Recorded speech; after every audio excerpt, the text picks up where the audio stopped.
So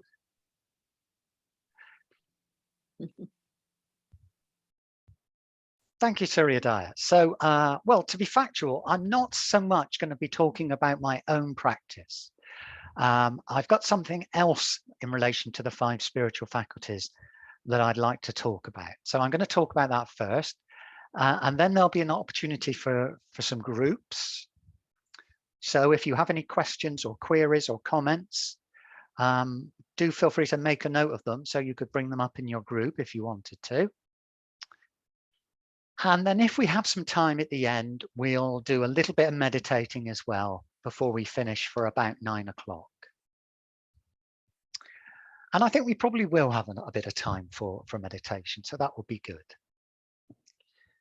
So what I'd like to speak about actually is the 5 spiritual faculties and the Milinda Panya.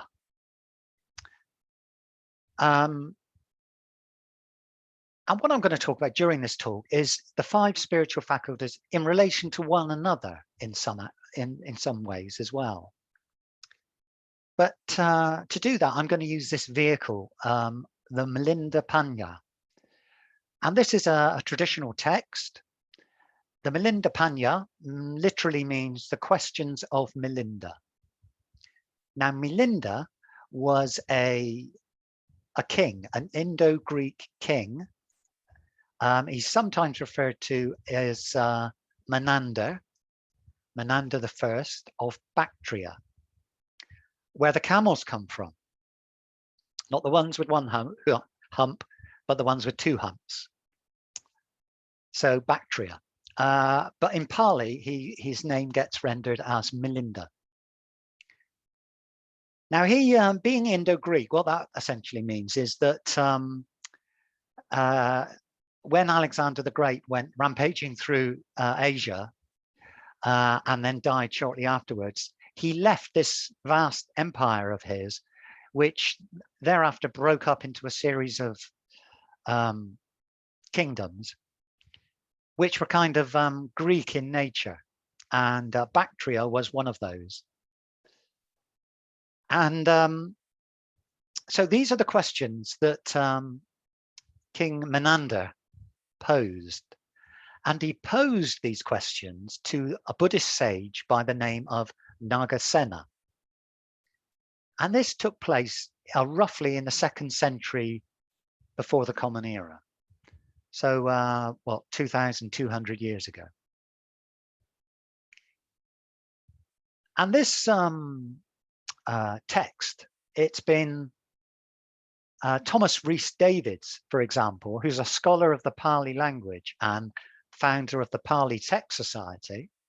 So presumably he knows whereof he speaks. He said it is undoubtedly the masterpiece of Indian prose, and indeed is the best book of its class from a literary point of view that has been produced in any country. So Buddhist tradition relates that following his discussions with Nagasena, Menander adopted the Buddhist faith and then handed over his kingdom to his son so that he could retire from the world and focus on his Buddhist practice. And it is described that he attained enlightenment afterwards.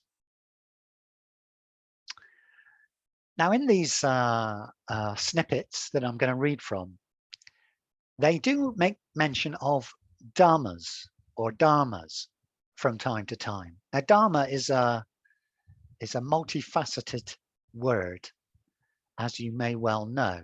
So we use it as one of the it's one of the 3 jewels of Buddhism in the context of Buddha, Dharma, and Sangha, where it means the teaching of Buddhism, or that which is conducive towards enlightenment. But it's got other meanings as well, such as law, or in this case, the dharmas refer to elementary constituents of experience. So it can be what's going on in your mind, bits of things that are going on in your mind. So that's what it means in the following text, elementary constituents of experience. So first of all, then, let's turn our minds towards faith. The king said, "What is the mark of faith?" Faith makes serene and it leaps forward. And how does faith make serene? When faith arises, it arrests the 5 hindrances and the heart becomes free from them, clear, serene, and undisturbed. Give me an illustration. So Nagasena said, a universal monarch might, on his way, together with his 4-fold army, cross over a small stream. The water would become disturbed, agitated, and muddy. Having crossed over, the universal monarch would order his men to bring some water for him to drink. But the king would possess a miraculous water-clearing gem, and his men, in obedience to his command, would throw it into the stream. Then at once, the stream would become clear, serene, and undisturbed, and fit to be drunk by the universal monarch. Here, the stream corresponds to the heart, the monarch's men to the yogin, the mud to the defilements, and the miraculous water-clearing gem to faith. So Nagasena is explaining with this simile how faith can clean our being, clean our hearts and our minds of hindrances, wash them away, push them away by its very being. So the text goes on. And how does faith leap forward?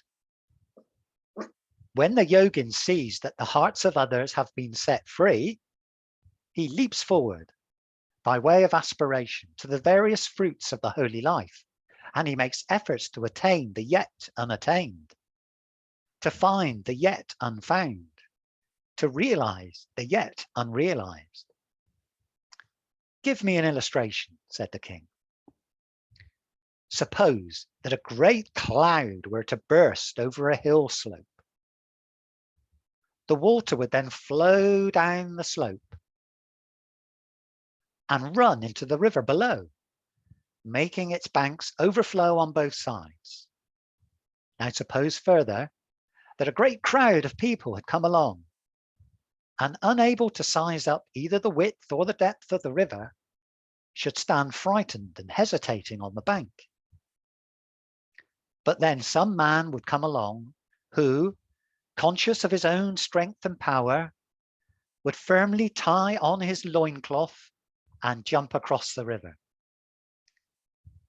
A piece of good advice there. If you're going to jump across the river, always make sure your loincloth is firmly tied. And then the great crowd of people, seeing him on the other side, would cross likewise. Even so, the yogin, when he has seen that the hearts of others have been set free, leaps forward by aspiration to the various fruits of the holy life, and he makes efforts to attain the yet unattained, to find the yet unfound, to realize the yet unrealized. So in this way, faith can be aspirational. It can serve to demonstrate to other people what can be achieved by faith, and can serve as a vehicle towards attaining the fruits of the spiritual life. So I also was thinking then, because it's important, isn't it, that with the 5 spiritual faculties, we've heard already in the course of the various evenings that we've spent on the 5 spiritual faculties, it's important that we have them in balance. It's no good having being particularly strong in wisdom, but not in faith, for example. We need to have some sort of balance. So I was thinking about this. So if we look at faith, what might faith without mindfulness be like? So it seems to me that if you had faith, but you didn't have mindfulness, you would be lacking practical experience. You would have faith in incorrect things. Your faith would be abstract. On the other hand, if you had faith without concentration, you would be unable to develop wisdom. You simply wouldn't focus. What about faith without vigor? Well, faith fuels vigor, it seems to me. So it seems to me unlikely that you would have vigor, that you would have faith but not have vigor, because vigor follows from faith. So unless there was some other physical or psychological factor, I don't think faith without vigor is very likely. What about faith without wisdom? Well, there's a danger there of being overzealous, of having errors in understanding and pushing ahead with those errors in understanding without the wisdom to back it up.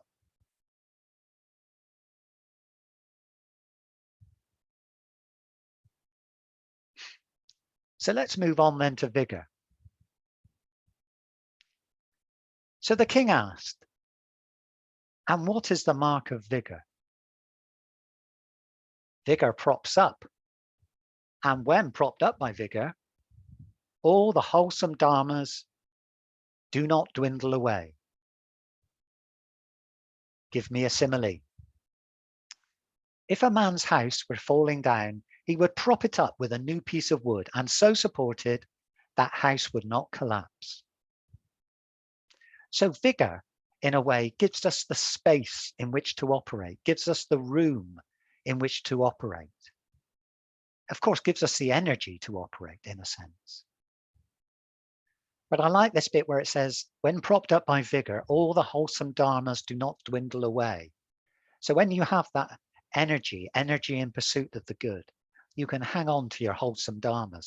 And with wholesome dharmas, what they're talking about here is helpful states of mind, skillful states of mind. So what would it be like to have vigor without faith? So as I said previously, this seems unlikely to arise. That's to say, when we're specifically talking about vigor as energy in pursuit of the good rather than just energy in general. So that sort of vigor without faith would be unlikely to arise. We can see examples when we've probably all had this when we used to go to the center. Sometimes you might go to the center for an evening or an afternoon or a day, and you might go in there feeling low in energy, perhaps not really wanting to be there, but you thought you'd go anyway. And then over the course of the period of time that you're there, something changes and you find yourself feeling much more energized when you come away. Your faith and your vigor have been powered up. So we can see how faith there, that you see, you witness, you receive at the center, can help fuel your own vigor. So what about vigor without mindfulness? Well, vigor without mindfulness would be, I think, not effective, potentially in the wrong direction, and not adapting to what's happening. It's very important that we're aware of what's going on for ourselves as well as what's going on outside of ourselves. And this awareness means that we can adapt to our circumstances, to how we're feeling, what we're doing. If we don't have mindfulness of that, then we cannot adapt, and then our energy would be wasted in the wrong direction. What about vigor without concentration? So again, this would seem to me to be unfocused, wasted, switching from one thing to another. Ultimately, therefore, not achieving very much. Vigor without wisdom? Well, this could be positively harmful. It could be effective, but in the wrong direction. So you could end up doing more harm than good if you're energetically running about trying to do things, but you don't have the wisdom to know what the right thing to do is.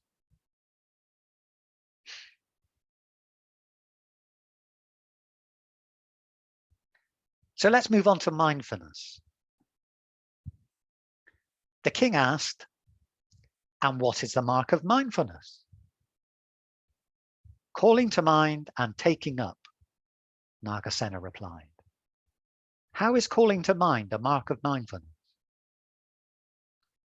When mindfulness arises, one calls to mind the dharmas which participate in that which is wholesome and unwholesome, blamable and blameless, inferior and sublime, dark and light, i.e., these are the 4 applications of mindfulness, these the 4 right efforts, these the 4 roads to psychic power, these the 5 cardinal virtues, these the 5 powers, these the 7 limbs of enlightenment. This is the Holy Eightfold Path. This is calm, this insight, this knowledge, and this emancipation. Thereafter, the yogin tends those dharmas which should be tended, and he does not tend those which should not be tended. He partakes of those dharmas which should be followed, and he does not partake of those which should not be followed. It is in this sense that calling to mind is a mark of mindfulness. Give me a simile. I think that's the king's catchphrase, actually. Give me a simile. It is like the treasurer of a universal monarch, who each morning and evening reminds his royal master of his magnificent assets. So many elephants you have, so many horses, so many chariots, so much inventory, so many gold coins, so much bullion, so much property. May your majesty bear this in mind. In this way, he calls to mind his master's wealth. So mindfulness here is key in being able to apply what we might understand about Buddhism. We need to be aware of our states of mind, the dharmas that are in our mind, what is wholesome and unwholesome, and so on. He talks here about, he gives us the names of various lists, including the Noble Eightfold Path, the 4 right efforts, which I think Naravira mentioned previously in the talk on the 5 spiritual faculties, and which seem particularly important. That is to say, promoting the arising of wholesome and skillful mental states, maintaining skillful mental states once they have arisen, preventing the arising of unwholesome mental states, and eradicating unwholesome mental states once they have arisen. But clearly, you need to be mindful to be able to do any of these things. You have to understand when you're angry that you are angry. When you are generous, you are being generous. When you are being kind, you're being kind.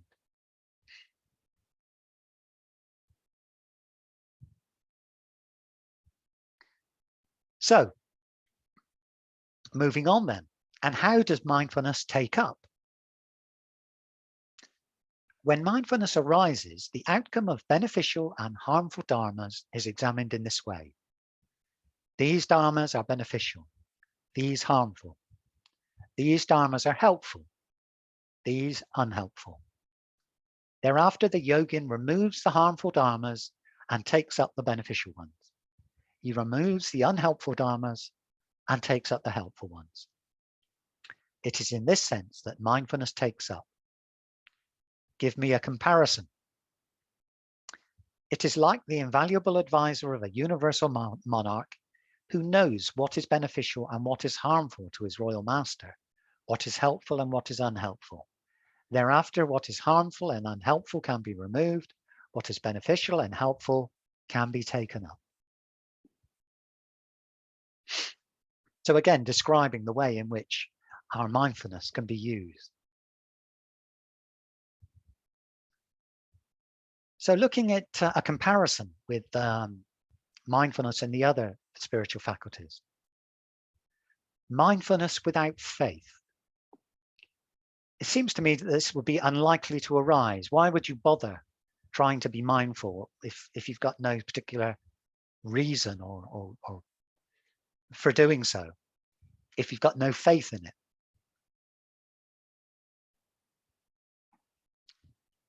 Mindfulness without concentration. Well, this would be scattered. To give you a simile, as the king would demand, this would perhaps be like a butterfly alighting on one flower after another. So very scattered, not concentrating. Mindfulness without vigor, I think, would be unsustainable.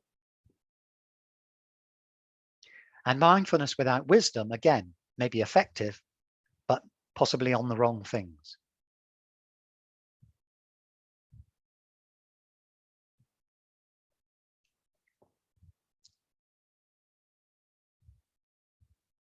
Concentration. The king asked, and what is the mark of concentration? It stands at the head. Whatever wholesome dharmas there may be, they are all headed by concentration. They bend towards concentration, lead to concentration, incline to concentration. Give me a comparison. It is like a building with a pointed roof. Whatever rafters there are, they all converge on the top, bend towards the top, meet at the top, and the top occupies the most prominent place. So with concentration in relation to the other wholesome dharmas. Give me a further comparison.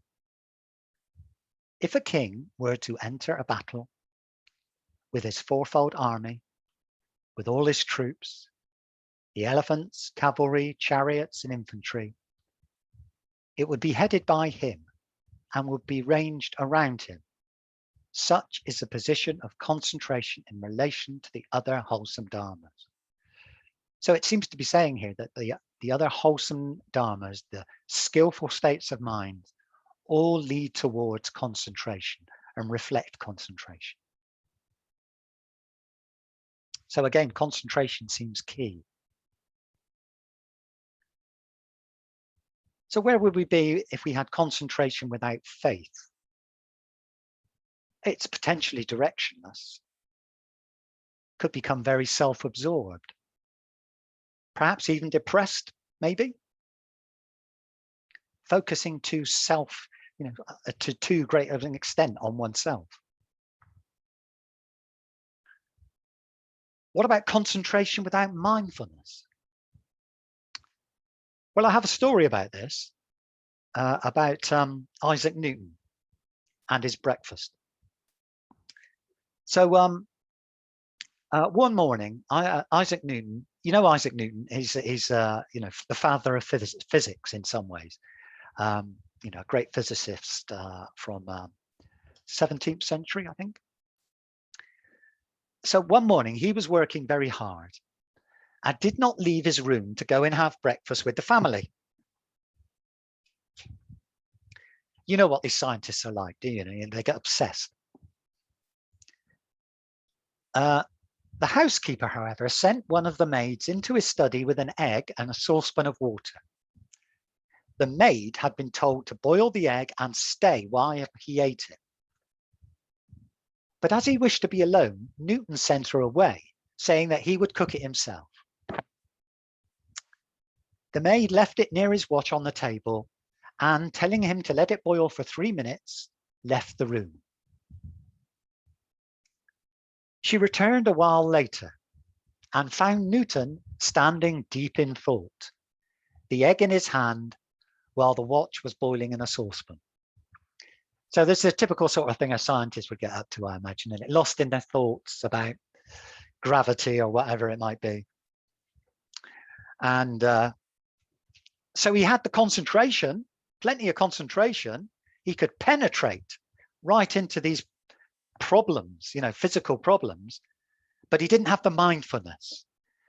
So he lost track of the egg and the boiled his watch and presumably tried to tell the time by his egg. So there we are, concentration without mindfulness. You'll end up boiling your watch. So we don't want to do that. Concentration without vigor, unsustainable. And concentration without wisdom, well, you could have this, but you could focus on the wrong things or unskillful things.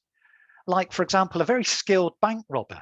He might be very concentrated on what he's doing, but it's not particularly skillful.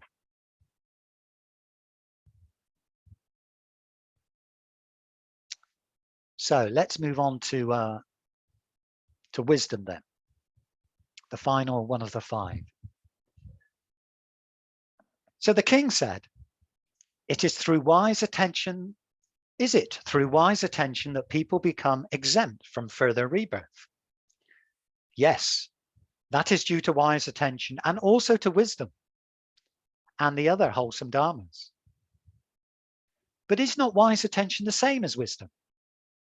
No, Your Majesty. Attention is one thing and wisdom another.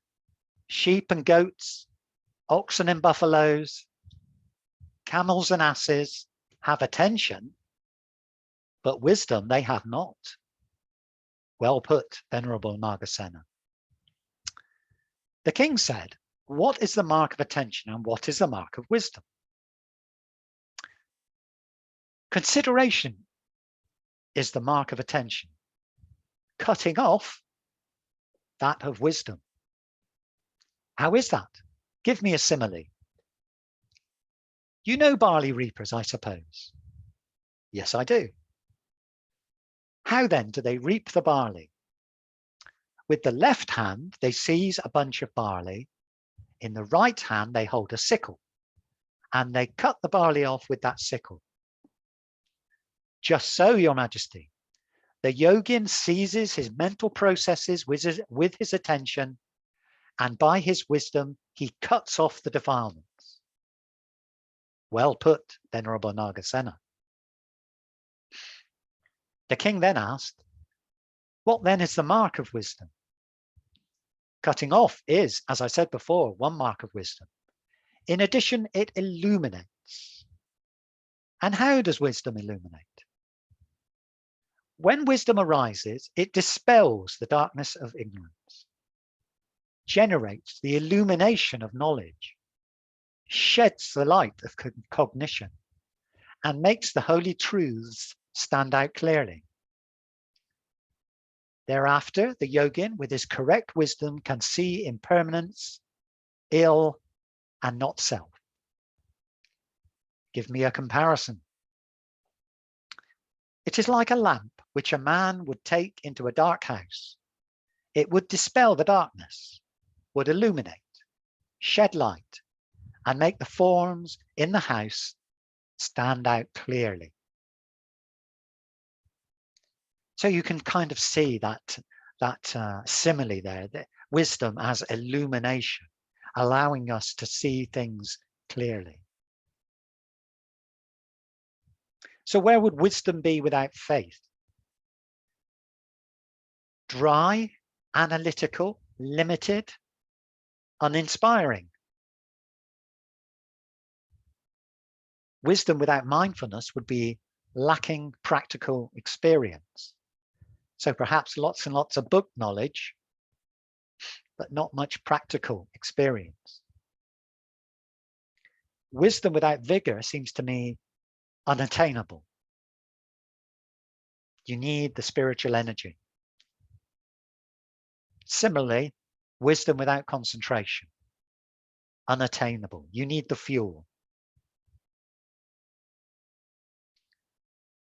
So that finishes my talk on the five spiritual faculties and the Milinda Panya.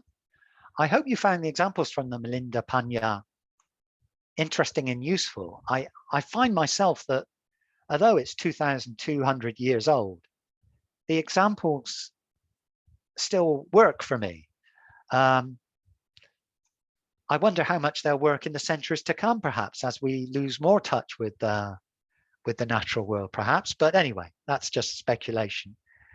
But even though these are quite earthy or down-to-earth examples and similes, the sort of thing that people without any formal education would perhaps understand, they still work. I think they still show how we can work in our own practice, in our own minds, moment by moment. So from that point of view, I think they're very, very practical and useful.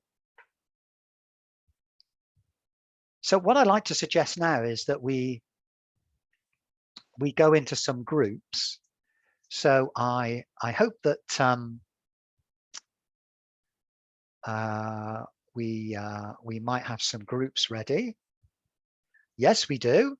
So before we do, I'll just